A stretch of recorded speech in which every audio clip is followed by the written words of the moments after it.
Hi, I'm Jenna, And I'm Leslie.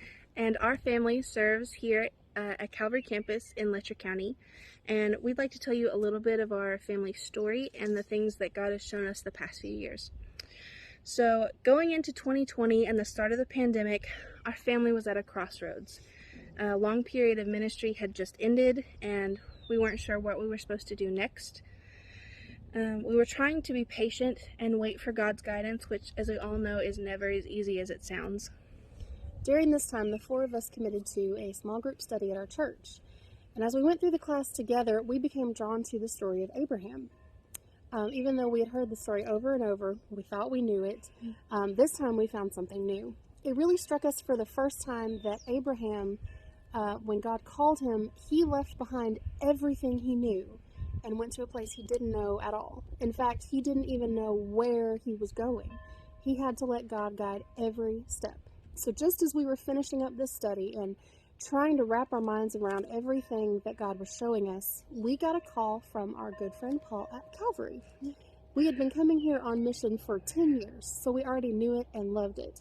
And he told us that his family felt that the time had come for them to transition away.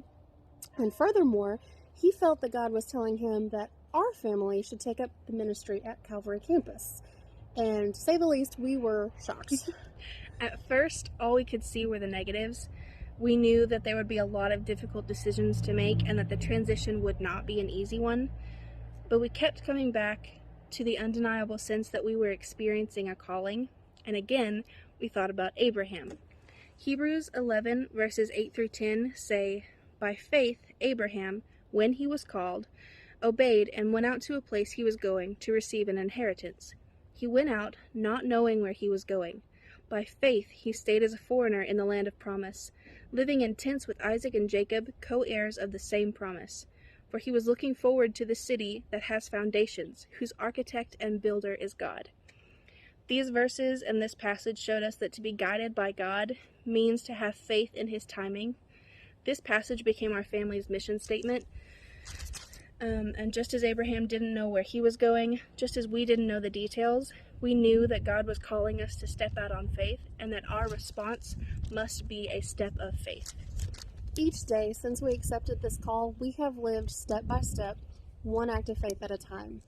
We've made it our goal each day to look around us and see where God is already at work. Our job is simply to join him. We're so glad to be counted among the women of Meridzo, and we can't wait to see what God has in store next.